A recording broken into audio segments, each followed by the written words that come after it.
Assalamualaikum warahmatullahi wabarakatuh. Alhamdulillahi rabbil alamin wassalatu wassalamu ala asyrafil anbiya'i wal mursalin nahmaduhu wa nasta'inuhu wa nastaghfiruh wa na'udzu billahi min shururi anfusina wa min sayyiati a'malina man yahdihillahu fala mudilla lahu wa man yudlil fala hadiya lahu. Rabbi shrah li sadri wa yassir li amri wahlul 'uqdatam min lisani yafqahu qawli. Amma ba'd. Alhamdulillah, bersyukur kepada Allah Subhanahu wa taala kerana pada malam ini dapat kita bersama insya-Allah untuk pengajian fiqh Asmaullah Husna. Kita akan sambung ke surat 57 yang mana perbincangan pada malam ini masih lagi berkait dengan bab yang ke-6 itu, iaitu Jahadatu ahli sunnah fi babil asma' was sifat.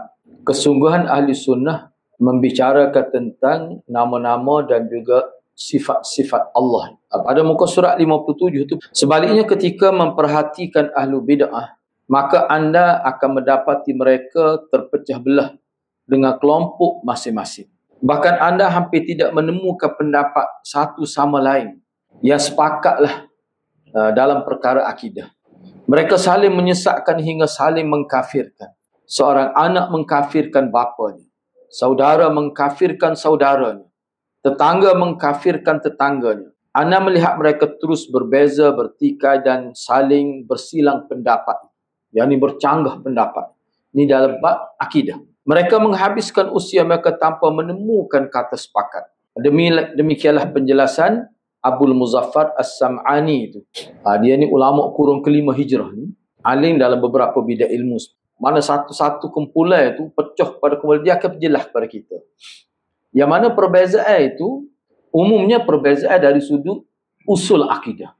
Kalau Syiah sendiri zaman Imam Maqrizi pun dia kata 360 pecahan ada Syiah. Mereka tu saling mengkafirkan antara satu sama lain.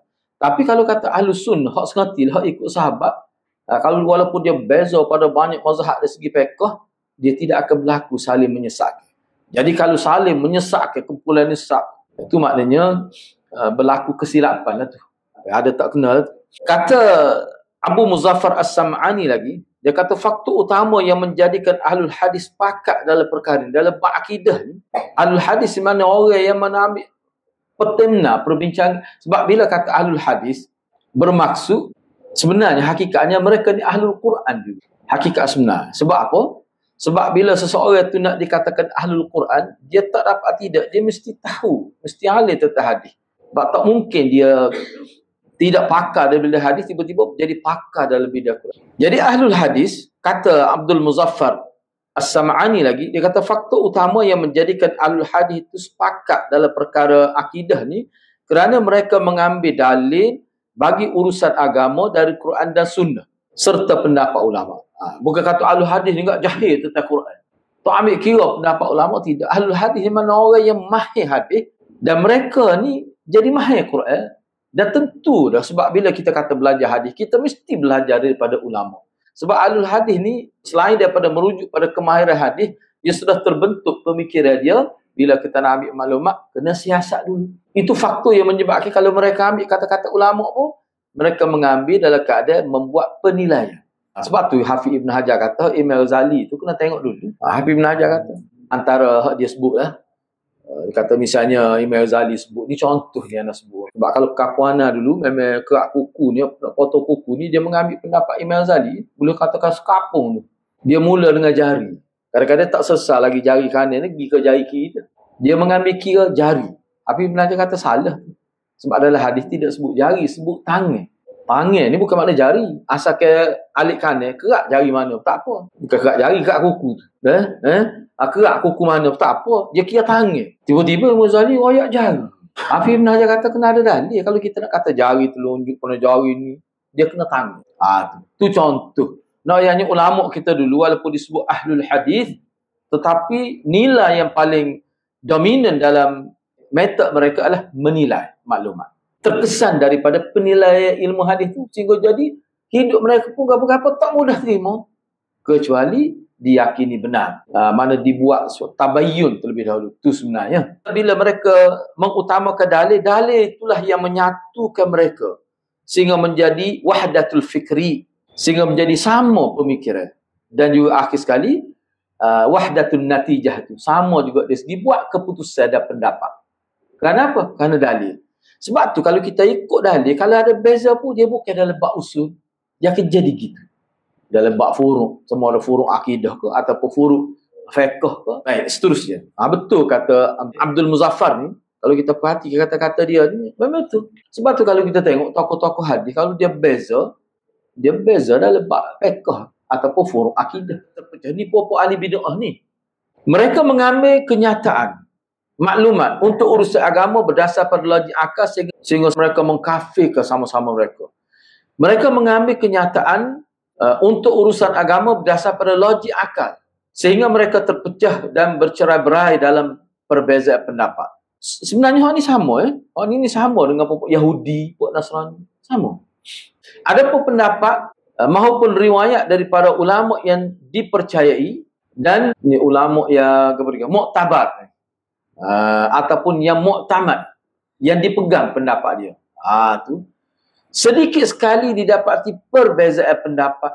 Mana kalau kita tengok riwayat daripada para ulama yang thiqah, yang mauthuq, yang dipercayai dan juga yang kita kata mantap lah, mumpuni itu makna mantap boleh. Sangat sikit perbezaan. Tidaklah kata perbezaan dalam isu-isu yang menyebabkan jadi kafir, tak mungkin berlaku. Sebab zaman sahabat tak ada khilaf kan ada. Misalnya kita kata dalam bab melihat Tuhan, semua terima melihat, cuma bila lihat Tuhan tu dia ada beza. Boleh kata ahli sunnah semua terima bahawa Allah ni, kita boleh lihat Allah di hari akhirat. Cuma bezanya sebab dia berdasar pada hari riwayat sebut, jadi berdasar pada takwil. Ada kata sebelum masuk surga tu boleh tengok. Ada yang kata gitu. Aisyah kata tak. Mana kalian sahabat pada beza, tapi semua percaya boleh melihat Allah di hari akhirat. Sebab hari akhirat ni dia bermula dengan kita bangkit daripada kubur. Itu dia kira hari akhirat. Kalau kiamat sebelum tu lagi.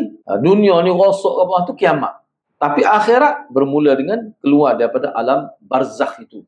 Jadi boleh tengok Tuhan ni sebelum masuk surga ke? Atau khilaf. Sahabat pada khilaf. Tapi bagi Aisyah dia kata itu silap faham. Sebenarnya dalam syurga. Nak ayat hak nak sebutnya, kalau khilaf berlaku dalam benda-benda gitu. Bukan benda-benda usul. Itu tak berlaku khilaf. Cuma nak ayatnya kalau dalam bab usul boleh kata tak khilaf. Apatah lagi kalau aslu usuluddin. Asal kepada usul. Lagilah tak berlaku khilaf. Kalau kata tak ada khilaf tu dalam bab usul. Mana tak berlaku kafir mengkafir. Jika pun ada, perbezaan tersebut hanya terletak pada pilihan kata atau susunan teks kalimah. Ini yang panggil khilaf lafzi. Khilaf bahasa saja. Itulah berkenaan dengan Imam Abu Hanifah. Khilaf bab iman tu, apa ta'rif iman, itu khilaf lafzi. Cuma bahas dari segi ilmiah, hak ni masuk dalam ta'rif, hak ni tidak masuk dalam ta'rif. Tapi kesan perbuatan sama-sama menjejaskan iman. Tu orang panggil khilaf lafzi. Khilaf lafzi. Hakikatnya tak khilaf. Kecuali murji'ah. Dia kata tak ada kesan. Katalah seorang tu berlakon, dia kata Tuhan tu tiga. Tak apa sebab berlakon. Imam Abu Hanifah tak kata gitu. Maknanya khilaf tu khilaf sengerti. Bukan khilaf lafzi. Khilaf hakiki. Itu murji'ah, bukan Imam Abu Hanifah. Sebab itulah ada ulama dia guna Imam Abu Hanifah, dia panggil murji'ah ahli sunnah tu. Murji'ah ahli sunnah kan. Ada seorang tu dia kata, ada. Mana ada murji'ah ahli sunnah? Itulah masalahnya.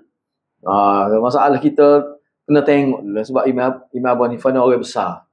Kalau tidak tokoh jadi tokoh Pak mazhab utama. Baik, cuba tengok lagi lah di sini. Perbezaan tersebut tentu saja tidak akan memberi kesan secara besar lah, dan tidak akan membuat kita kata jadi tidak jelas agama. Tak tersapat tahap tu. Jadi bercelaru agama. Tak berlaku pada ahli hadis gitu. Dalam bab memahami agama.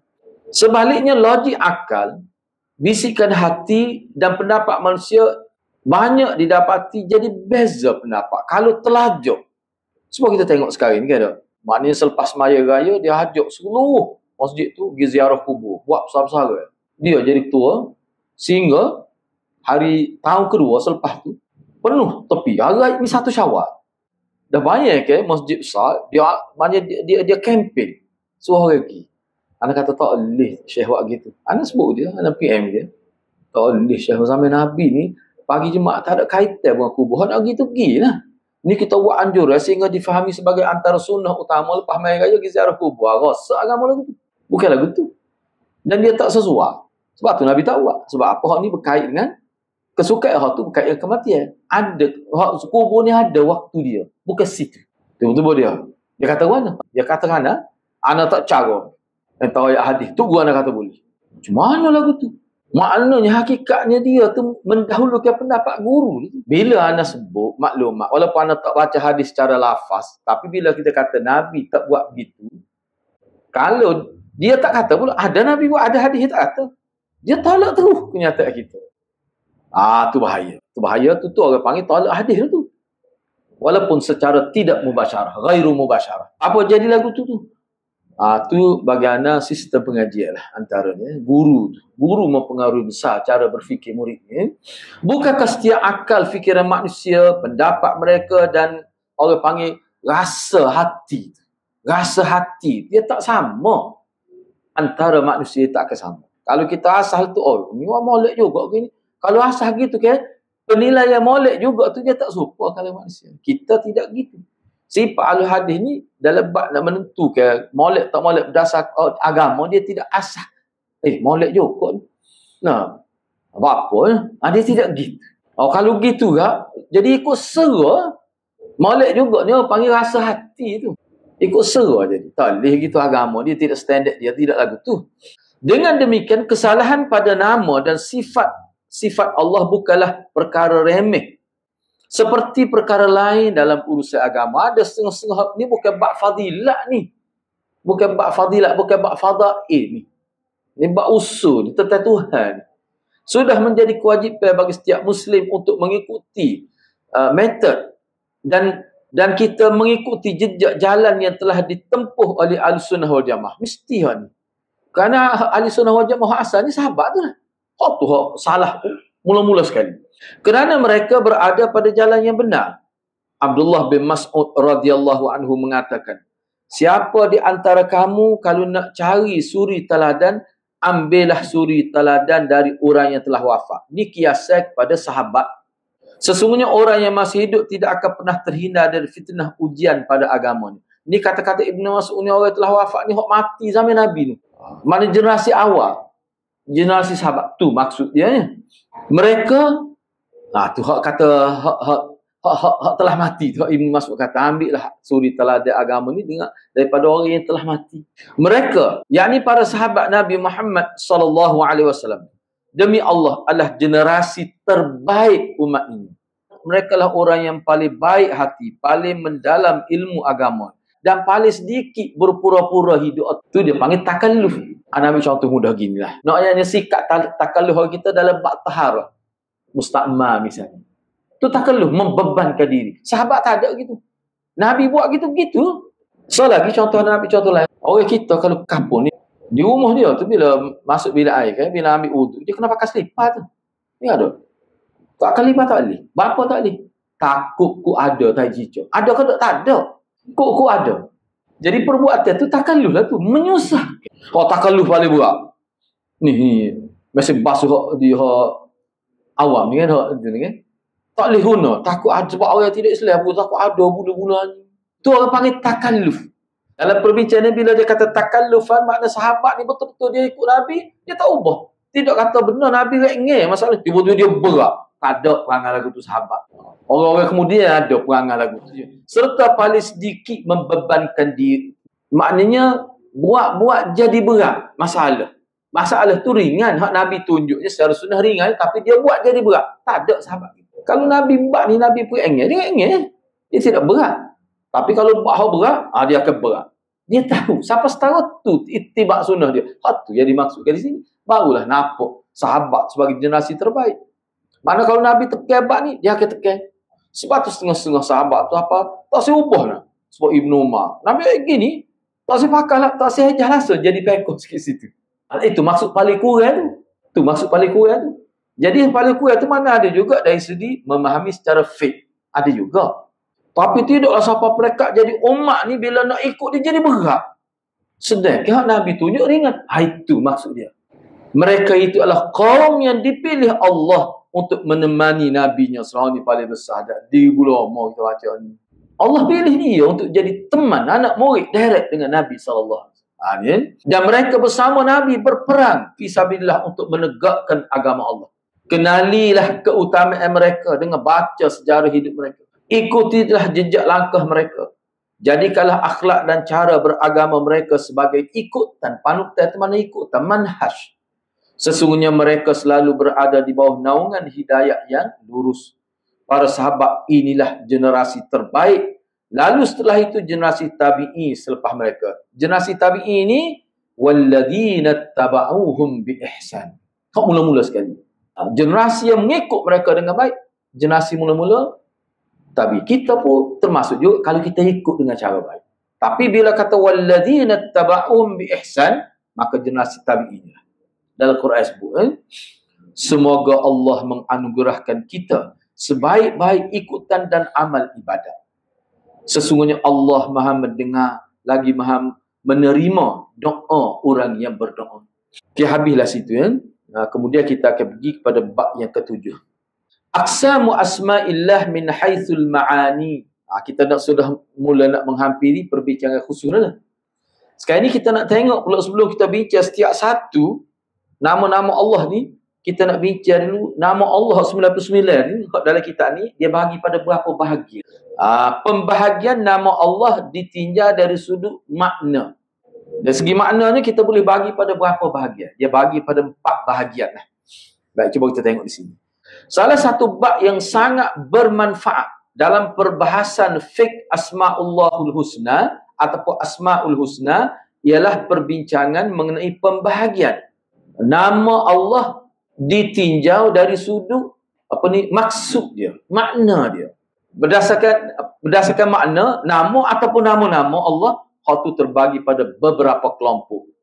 Dia bagi pada 4 bahagian. Okey, kita tengok bahagian pertama dulu. Kelompok pertama, nama-nama Allah yang menunjukkan sifat kepada zat dia. Dia panggil ni as-sifat az-zatiyah. Ni dalam pengaji sifat 20 ada ni. Molek juga kalau mengaji sifat 20 ni. Kita nak tengok setahu mana perbincangan molek juga. Kau boleh cari ustaz-ustaz Mayana dulu mengaji Maulana Hadi. Sampai dia kata, so dukuk kening ni memang payah. Sampai dia sebut gitu. Masuk bab takdir, lepas. Rupanya dalam tu Maulana sebut tadi ingat ni mula-mula tahu-tahu mengaji. Dia kata bab ni lah ramai orang sesat. Bab takdir.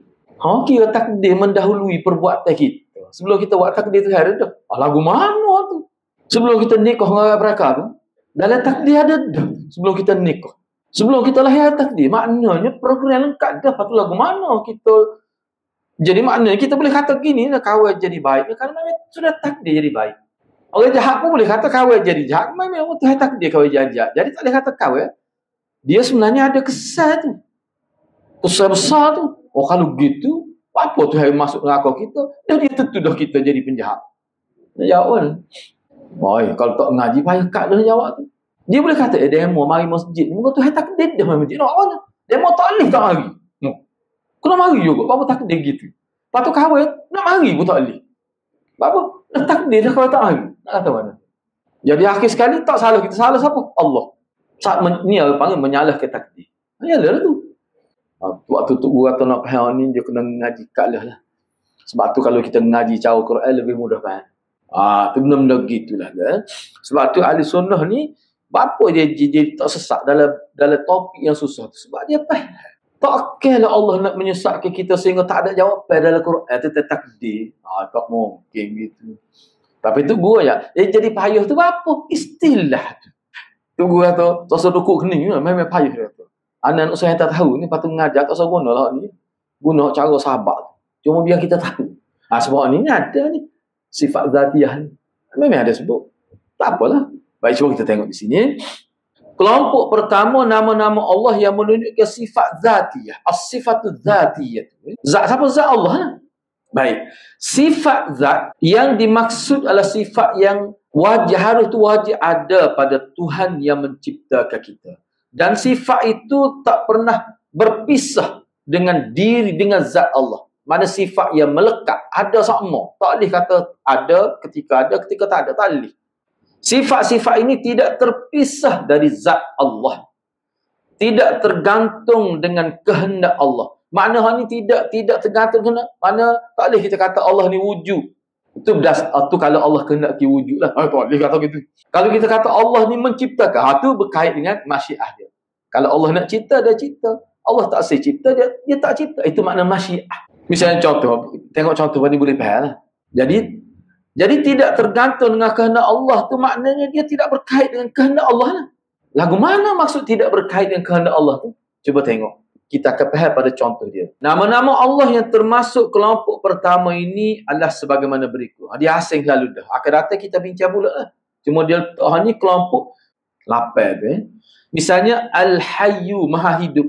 Nama ini menunjukkan sifat hidup pada Allah. Kita akan bincang bila kata hidup, maksudnya dia ada rentik daripada hidup tu, apa dia? Tu bincang kemudian. Boleh kalau kita kata Allah hidup ni, kalau Allah kehendaki dia hidup? Tak boleh kata begitu. Hidup ni sama-sama lah. Tu makna tak berkait dengan kehendak Tuhan tu. Kalau Allah memberi rezeki Ar-Razzaq itu, dia boleh bui, dia boleh tak saya bui. Tu makna berkait dengan kehendak Tuhan. Kamu dah faham. Misalnya lagi Al-Alimu, Maha mengetahui. Ini menunjukkan sifat pengetahuan Allah. Tak kira lah ketika Allah nak dia faham, dia faham. Ketika Allah nak dia tidak faham, tak faham. Tak boleh gitu. Tu maksudnya tak bergantung dengan kehendak Tuhan tu. Mana tak berkait dengan masyiatullah. Ini kena ada sama, tak boleh pisah. Siapa dia kata ada ketika Tuhan tidak alim semua syiah, kafir itu. Mana pengetahuan Tuhan itu terbatas. Dia ingat aku sahabatnya okey, rupanya tidak okey lepas Nabi wafat. Kafir lah tu syiah ni. Pada waktu tu nak kata dia kafir, akidah badak tu lah. Yang ketiga, As-Sami', Tuhan yang Maha mendengar. Nama Allah ini menunjukkan sifat pendengar Allah. Tak boleh kita kata ada ketika Allah tuli. 2 kali ada tak dengar. Dia kendak gitu. Mana boleh tak bercanggah dengan maksud. Yang keempat, Al-Basir, Maha melihat. Ini menunjukkan sifat penglihatan Allah. Lepas tu bincang kemudian. Al-Qawi, Maha kuat. Nama ini menunjukkan sifat kekuatan Allah. Semua ni tak terbatas. Yang ke-6, Al-Ali. Nama ini menunjukkan sifat ketinggian Allah. Al-Aziz. Nama ini menunjukkan sifat kemuliaan Allah. Al-Qadir. Menunjukkan sifat kekuasaan Allah. Semua nama Allah di atas 8 ni mengandungi sifat zat Allah. Sifat zat Allah.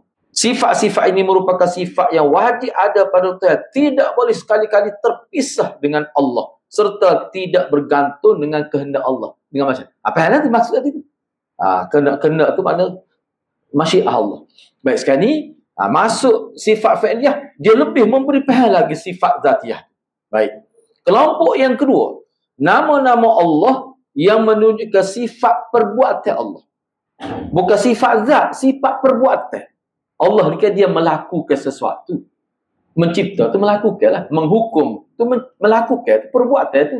Baik. Sifat perbuatan yang dimaksudkan di sini adalah sifat yang berkait dengan kehendak Allah. Jika Allah berkehendak, dia akan melaksanakannya. Jika Allah tidak berkehendak, dia tidak akan buat. Itu makna perbuatan Tuhan. Kenapa tu? Itu makna perbuatan. Bukan bermakna bila Allah tidak mahu menciptakan, tak ada perbuatan itu. Tak, perbuatan itu ada. Cuma tak berlaku perbuatan. Bila Allah tidak nak. Itu maksud dia. Perbuatan itu tak ada. Dia kalau bahas secara apa ni, Asy'ariyah lah kita kata. Dia panggil ke dia? Dia panggil mantik lah. Dia masuk bab percaya mantik juga. Dia panggil mana kita lihat fi'liyah Allah dari sudut ma sayakun. Dia istilah. Dia gini. Contoh kita lah kita ambil. Dia ni adalah seorang pelukis. Kita tahu pelukis mana? Tak ada melukis tu. Memang dia tak melukis sama. Tapi orang panggil pelukis, dia melukis sama. Tak boleh pisah dia apa. Dia bila kata perbuatan, walaupun orang panggil pelukis, tapi taklah kata melukis sama. Ketika dia nak melukis, dia melukis. Ketika dia melukis, dia makan nasi. Dia buat. Tapi orang panggil pelukis tu. Tapi kalau dia nak melukis, dia boleh. Kita sebab Tuhan, Allah ni maha mencipta. Jadi adakah ketika dia tak kalau dia nak cipta, dia cipta. Kemampuan mencipta tu ada sama. Tapi tidaklah kata sifat tu kena ada sama. Mencipta sama, mana kena mencipta sama? Tak. Tidak begitu. Sebab Allah memberi rezeki. Ada ketika dia tak siwi rezeki kan. Dia tahu. Tapi apakah masa dia tak siwi rezeki, kita kata tak ada sifat razak? Ada juga, cuma kehendak dia tak siwi. Dia tahu. Maka tak berlakulah razak di situ. Kenapa tu? Tu maksud dia mudah ya. Sebab tu dia kata sebaliknya, jika Allah tidak mahu melakukan sesuatu perbuatan, dia tidak akan lakukan. Tapi dia tu bil quwah, dari segi kemampuan ada. Bil quwah dia mana? Bil fi'li, bil quwah bil fi'li. Ya ni. Istilah tu anda nak sebut sana ni, baru silap ni. Sana tak apalah. Dia gini, bil quwah ni maknanya kemampuan, potensi. Bil fi'li ketika dia sedar tu. Dia ni penulis besar ni. Misalnya bil quwah. Ni dia bincang tentang potensi diri manusia. Hak kita kata seorang pun, misalnya sama saya, dia pernah sebutlah, kadang-kadang idea bila nak menulis dia turun muncul. Masa tu kalau orang ganggu, dia akan sedih. Kalau orang wisalah, kita terus betul-betul mari nak kecek kita tu. Sebab tu kadang-kadang dia pergi tempat sembunyi, tempat air terjun, dia ceritalah. Kadang Allah bui idea tu mari mencurah-curah bagaikan kita kata air yang mengalir. Masa tu bil fi'li dia panggil. Mana sedar idea seorang penulis sedar, kita kata menjelma dalam minda sehingga dia boleh menulis. Tu bil fi'li. Tetapi ketika tak ada idea, dia pun tak menulis, orang panggil bil quwah. Potensi tetap ada, cuma tak keluar. Jadi, apakah kita tidak boleh panggil dia penulis ketika dia tidak menulis?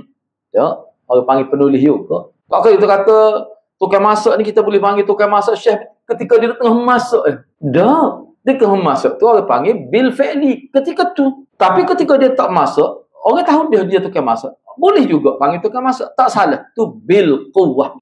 Apakah kita tak boleh kata Tuhan memberi rezeki bila dia tak sibuk rezeki pada orang? Tak. Boleh juga. Cuma bil fi'li tak ada situ. Tapi bil quwah ada sama. Sehingga bil quwah dia tu mutlak. Bil quwah kita tidak mutlak. Seperti contoh kita, seorang penulis. Walaupun dia penulis, tiba-tiba tak boleh menulis. Apa boleh jadikan ingat dia sudah berlalu. Tu tidak mutlak dia panggil. Tapi Allah mutlak. Itu maksudnya. Mudah faham. Baik, cuba kita tengok di sini. Dia buat mari sini 7 contoh lah. 7 ni lah dalam kategori dia. Adapun nama-nama Allah yang termasuk dalam kelompok yang kedua ini adalah sebagaimana berikut. Yang pertama, Al-Khaliq, pencipta. Nama ini menunjukkan sifat penciptaan bagi Allah. Ini berdasar pada kehendak Tuhan. Kalau dia nak cipta, dia cipta. Tak ada orang boleh paksa dia untuk cipta sesuatu. Atas kehendak dia sendiri. Itu maksud dia. Tapi itu sifat Allah lah tu. Dan sifat itu Allah guna untuk membuktikan dia ni Tuhan. Dia guna kemampuan mencipta itu. Banyak dalam Al-Quran. Sehingga kalau kita baca Al-Quran, okay, dalam nak menghujahi puak-puak kafir Quraisy yang menganggap berhala tu Tuhan dia, syirik lah puak-puak musyrikin ni, Tuhan kamu tu boleh mencipta ke tak? Tak boleh. Tapi Tuhan aku, nama Allah mencipta khalaqas samawati wal ard. Itu contoh. Baik. Yang kedua, Ar-Razzaq, Tuhan yang maha memberi rezeki. Nama ini menunjukkan sifat pemberian rezeki dari sisi. Ini pun berkait dengan kehendak Tuhan. Kalau dia nak beri rezeki, dia beri. Tersebut, dia tersebut. Sebab ini orang panggil sifat fi'il dia. Sifat perbuatan dia. Bukan sifat zat. Sifat perbuatan dia. At-Tawwab, Tuhan yang maha menerima taubat. Nama Allah ini menunjukkan sifat penerimaan taubat dari Allah. Al-Ghafur, Al-Ghafur, Tuhan yang maha memberi keampunan, yang maha memberi maghfirah. Namanya ini menunjukkan sifat pengampunan yang diberikan Allah. Ar-Rahim, Tuhan yang maha penyayang. Nama Allah ini menunjukkan sifat penyayang yang ada di sisi Allah. Al-Muhsin, Muhsin yang maha memberikan kebaikan. Muhsin, orang yang melakukan kebaikan. Jadi Allah ni Tuhan yang Muhsin, yang melakukan kebaikan. Jadi nama Allah ni sifat kebaikan Allah. Daripada sifat ni Allah memberi kebaikan kepada manusia. Sebab tu Muhsin ni boleh tunjuk Allah yang berbudi kepada manusia. Berbudi kepada makhluk. Al-Afu, maha pemaaf. Nama ini menunjukkan sifat pemaaf Allah Subhanahu Wa Taala. Ghaffar, maha pengampun. Al-Afu, maha pemaaf. Apa beza? Ada beza tu. Lepas tu kita bincang kemudian. Semua sifat di atas merupakan sifat fi'liyah Allah. Sifat perbuatan Allah. Kerana sifat ini dia bergantung kepada kehendak Allah. Kalau Allah nak buat, Allah nak lakukan, dia lakukan. Bergantung atas dia. Secara mutlak. Secara bebas. Tidak ada sesiapa boleh paksa Allah. Misalnya, dia mari contoh. Yakhluqullahu ma yasha. Allah ni, dia cipta apa yang dia nak cipta. Hak dia tak secipta, dia tak cipta. Dia tak buat, dia tak buat. Atas kehendak dia. Nak ayat dia berkuasa. Begitu juga wallahu yarzuqu man yasha bighairi hisab. Allah ni dia beri rezeki kepada siapa yang dia nak beri rezeki tanpa hisab.